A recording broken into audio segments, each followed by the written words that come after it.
Hey everybody, welcome back to another Tanner Fixes Tech video. So today I'm just going to show you just a quick look at the first Kindle.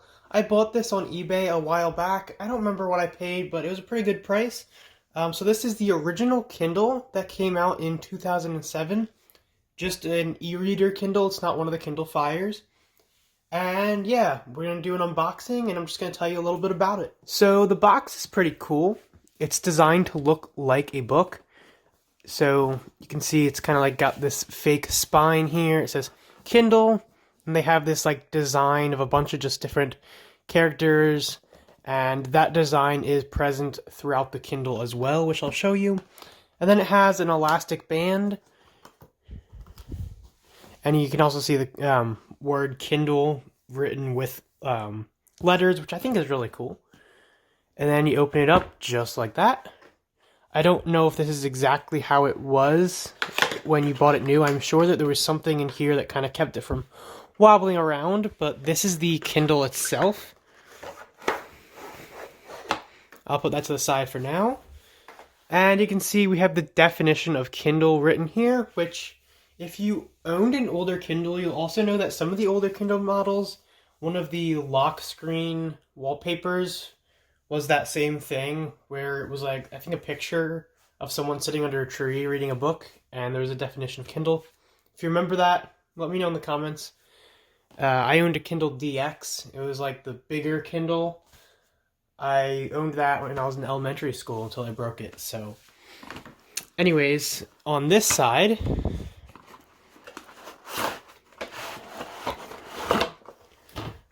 about your Amazon Kindle. And this is just your paperwork, which, as you can see, mine is still in its original plastic sleeve. Let me see if I can carefully take this out to show you.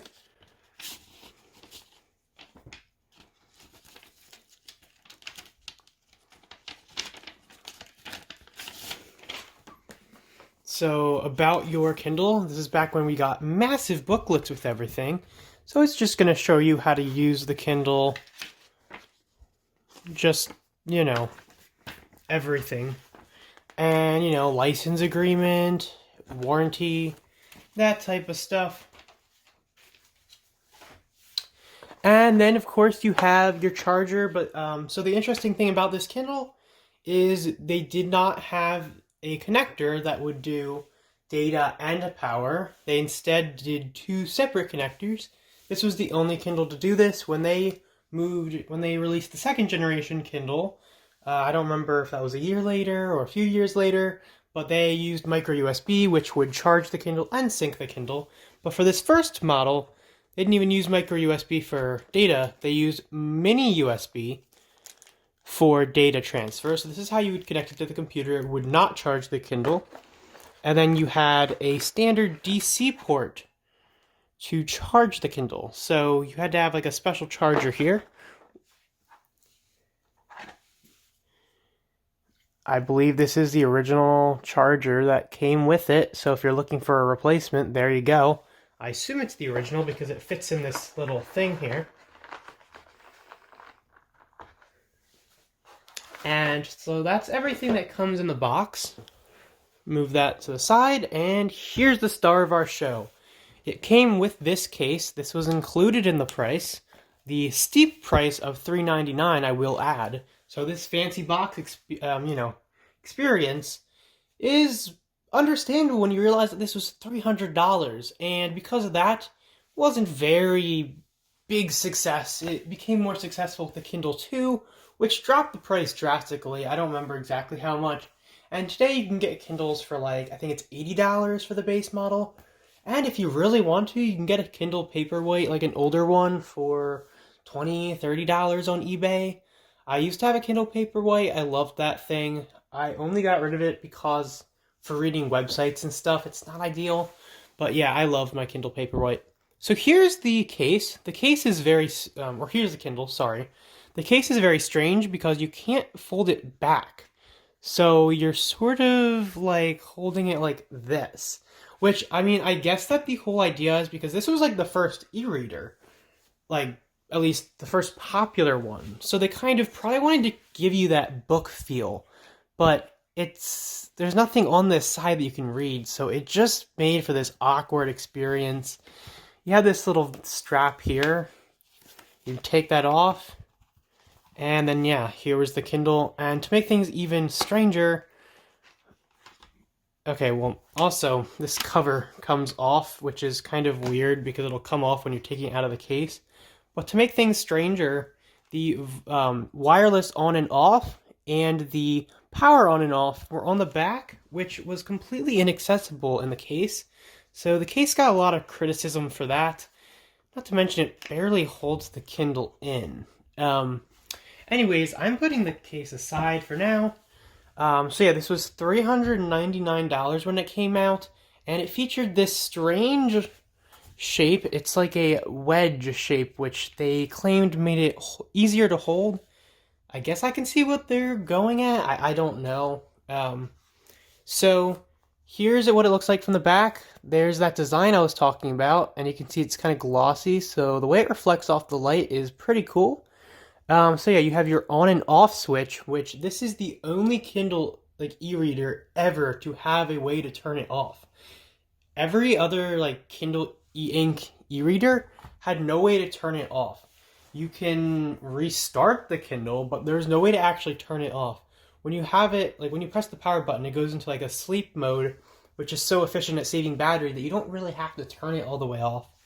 But yeah, so that's just an interesting fun fact for you. And yeah, and then that was for the wireless. This is, I think the second generation Kindle is the one that switched to AT&T, but the first generation Kindle used Sprint network. It was 2G, and they did not have Wi-Fi, so the only wireless connectivity option is Sprint 2G. So you can't really connect to the internet anymore. You have to sideload books. So if we switch this on, that'll start to power up, hopefully, if there's any charge in here. But also, there is a speaker there, which they don't have anymore. And there is, for our ports, we have... there we go. There's the power in, there's data transfer, and then there is the headphone jack. And you have your volume rocker here. And if you snap this cover off, you have a user replaceable battery, which is the only Kindle to have a user replaceable battery. Amazon definitely doesn't really want you replacing your own things nowadays. It wasn't hot swappable, so you couldn't just keep extras with you, although being an e-ink device, you didn't really have that concern. There is a wire, you have to unplug, but definitely very easy to do a replacement. And it's also the only Kindle to have expandable storage with an SD card, because future Kindles had a lot more storage. I think the base storage on this is like 512 megabytes, which can hold a fair few books, but yeah, so like if you were doing comics or something, you might need that extra storage. Anyways, it doesn't look like I have any charge in this, so let me plug it in real quick.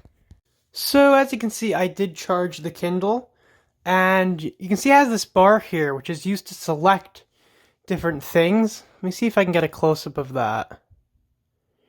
It's like this shiny, reflective, silver-looking thing, and you use this scroll wheel to select. And yeah, this was owned by a Kim, apparently. And it has this personalized letter from Jeff Bezos. If you want to read that, you can pause. Just some simple thing, but I did think it was kind of cool. You have the keyboard here. And yeah, I mean, that's all there is to it, really. You can see the buttons here are sort of curved in a little bit because a lot of people are going to hold it like this. If you're left-handed like me, you don't get that experience, but yeah, so that's pretty much all there is to it. And this is the Kindle 2, which has this case which was sold separately, but it had this case which would actually fold out of the way and made it practical to use the Kindle while it was in the case. and then it moved to this joystick type of navigator, which I think was a lot better, although this one was definitely really interesting. But yeah, so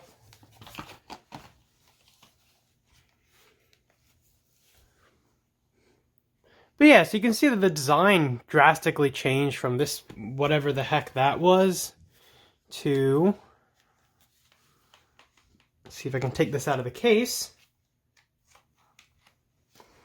to this just more typical tablet shape with this fake brushed metal that they used for a few years, even though it is pretty ugly. We lost our headphone, or no, sorry, we didn't lose the headphone jack, but we did move to micro USB, and we still have our speakers there. Anyways, there you go. That's just a quick look back at the first Kindle, and a very short comparison to the Kindle second generation. Hope you enjoyed. Hope you thought that was somewhat interesting. I'll have more repair-related content on the way. Anyways, thank you so much for watching, and I'll see you in my next one.